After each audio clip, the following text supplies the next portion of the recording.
Okay, so this is the first of two narrated PowerPoints having to do with Federalist 10 and Federalist 39.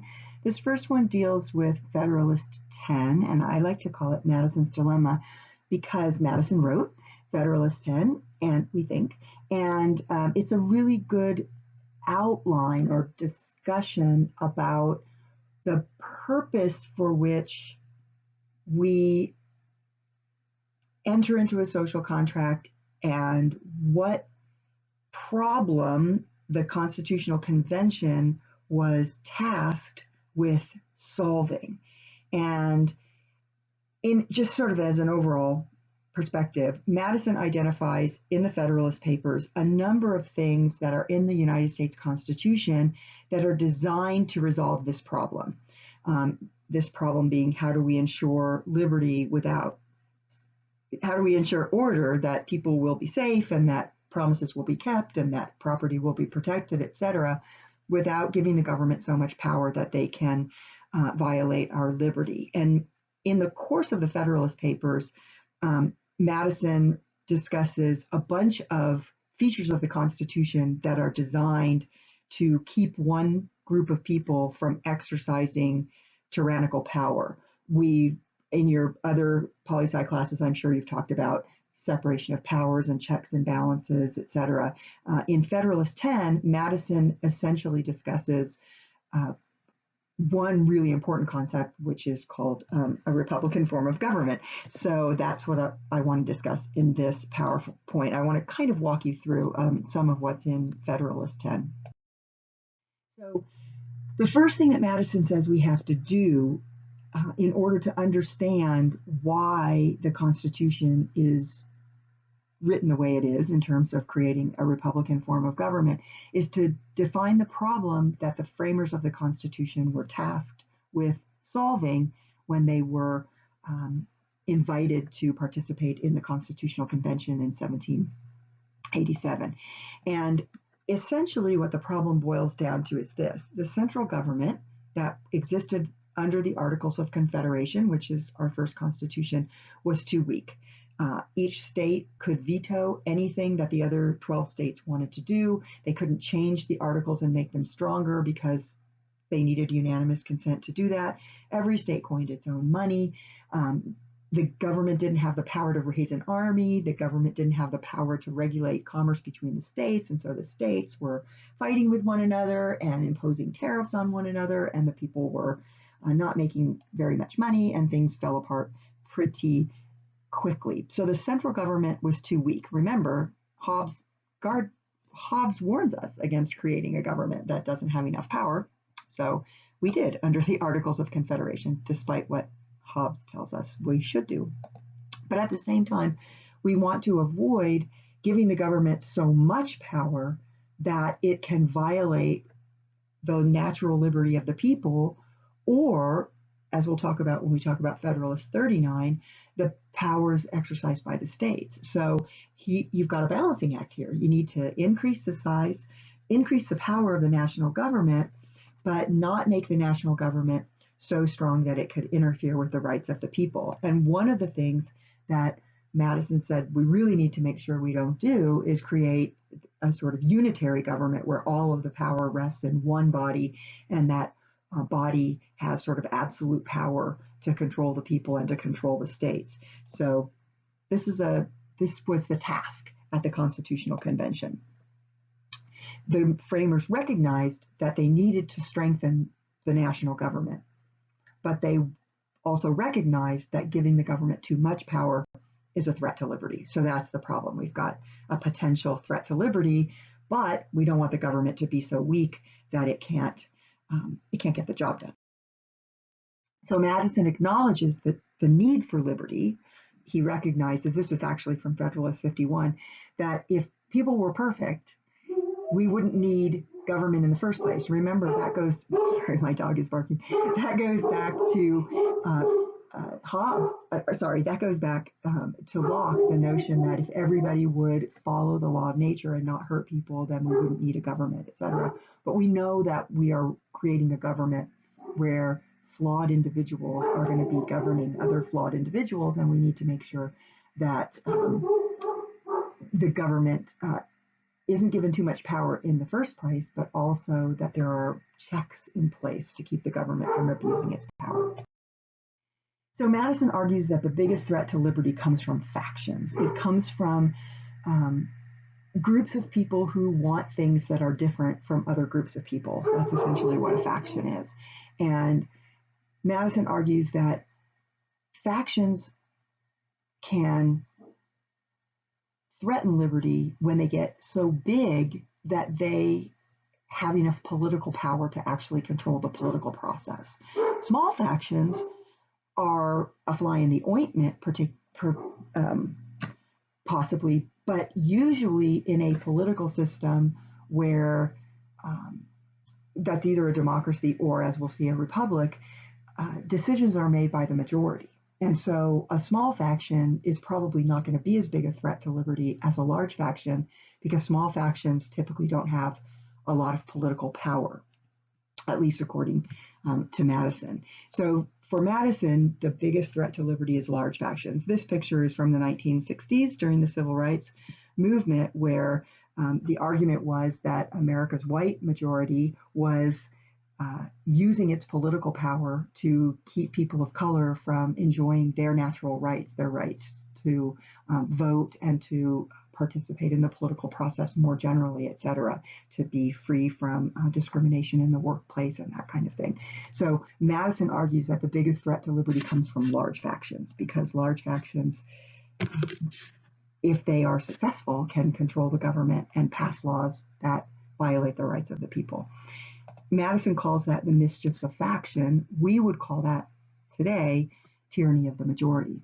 It's important to note that not everything the majority does would be considered tyranny. I mean, somebody's got to make the decisions about what the speed limit is, about what is legal to do and what is not legal to do. What Madison's concerned about is when a majority faction uses its power to intentionally violate or deny a smaller group of people what we would consider to be fundamental liberties, like the right to practice religion, freedom of speech, the right to vote, etc.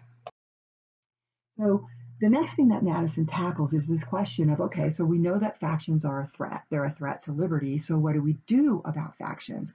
And Madison says, there's a couple of ways that we can approach this. The first thing we can try to do is to stop factions from forming, try to stop what causes faction.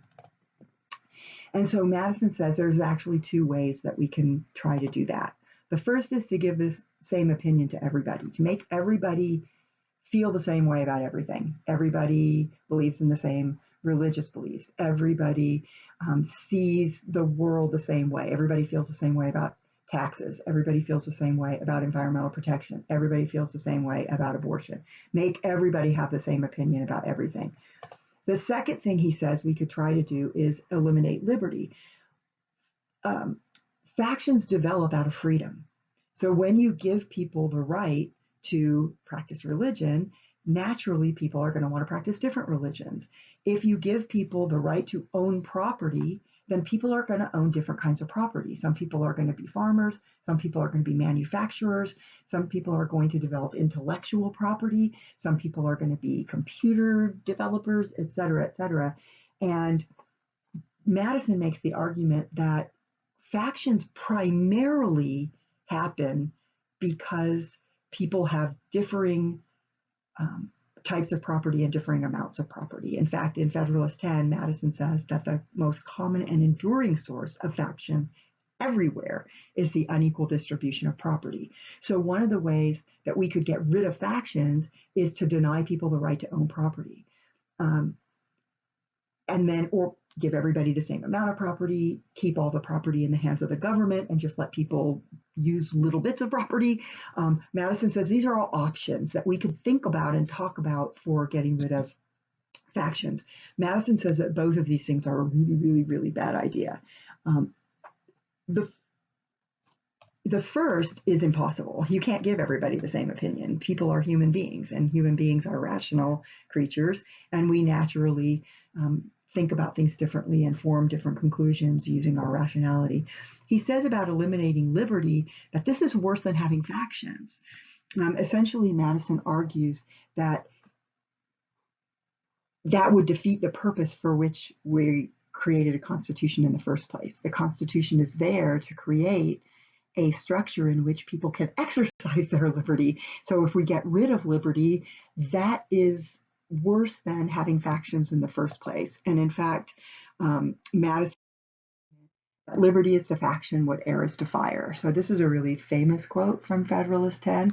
Madison's basically pointing out that, hey, look, you could try to get rid of liberty because you're afraid of factions, but that would be like trying to get rid of air because you're afraid of fire, and then everybody dies because there's no air. So you got to figure out some other way of dealing with factions. And Madison says that the answer then, if we can't control the causes of faction, then we need to control the effects of faction. In other words, we recognize that factions are going to happen. They're going to exist because liberty demands that we allow factions to exist.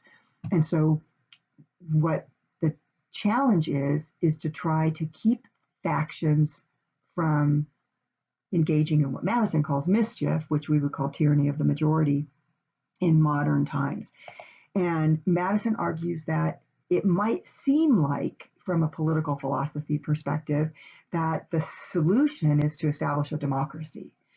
This is a time when people were thinking about the rights of people to participate in the political process and the need to give people some sort of say in the formation of their government, right? They're basing a lot of the ideas of the Declaration of Independence and the Constitution on the writings of John Locke and this notion of a social contract and the rights of people to have a say in their government and to change that government when they don't think the government is doing a good job, etc.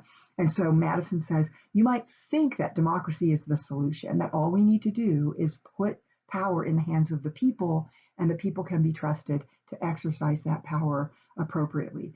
Madison says this is a really bad idea because democracy is a recipe for mischiefs of faction, because in a democracy, or what Madison calls a pure democracy, the people make the laws themselves directly. That's what a pure democracy is. And in a pure democracy, the majority faction always wins, because that's what democracy is, majority rules. So if you don't have any checks in place to stop a majority faction from invading the rights of the minority or infringing on the rights of the minority, then you're going to have mischiefs of faction, and it's going to always be a problem. So Madison says, democracy is not the solution. It's a good place to start.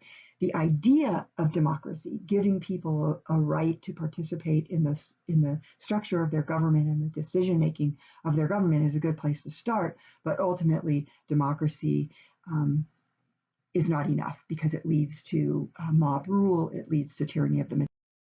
And Madison says, if you look at attempts in the past to create democracies, they've always been opposed to the rights of minorities, and they've always been, as Madison says, as short in their lives as they have been violent in their deaths. And I should point out here, what Madison's mostly concerned about is the poor using their power as the majority, because there's always more poor people than rich people, to take away the property of the wealthy. So that's primarily what Madison was concerned about with democracy. And since we want to protect people's property, we can't have just a democracy. So what Madison says instead is that we need to set up a system that's based on democratic principles, giving people some say in their government, but not creating a pure democracy. So Madison makes the argument in Federalist 10 that one of the things that can help remedy the flaw of democracy is to not set up a pure democracy at all, but to set up a democratic form of government called a republic. So Madison argues that instead of having a democracy, we should have a government that's based on democratic principles, but that includes a bunch of extra checks. So checks and balances, separation of powers, etc. And one of those that's discussed in Federalist 10 is a republic. Republican forms of government are different from democracies in at least, well, there's a bunch of differences between a republic and a democracy, but the basic difference between a republic and a democracy, in a republic is a representative form of government. So instead of, as in a democracy, the people making the laws directly, so whatever the majority wants at any given time, they get to make the law, and to hell with the minority opinion.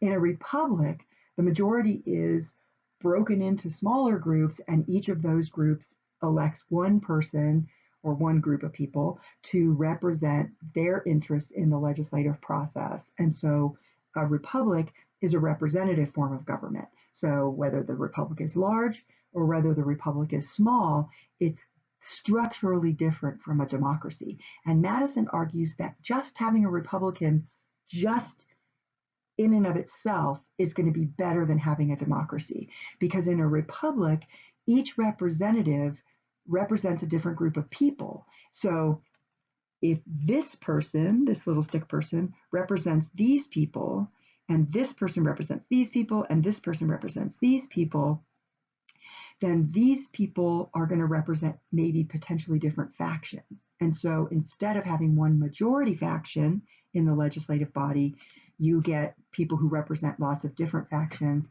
and maybe you reduce the possibility that one faction will be in the majority. It's not a guarantee that that will always happen, but it makes it more difficult. The other thing that Madison argues, and this is really important for understanding Federalist 10, is that Madison is counting on the size of the republic to also prevent tyranny of the majority.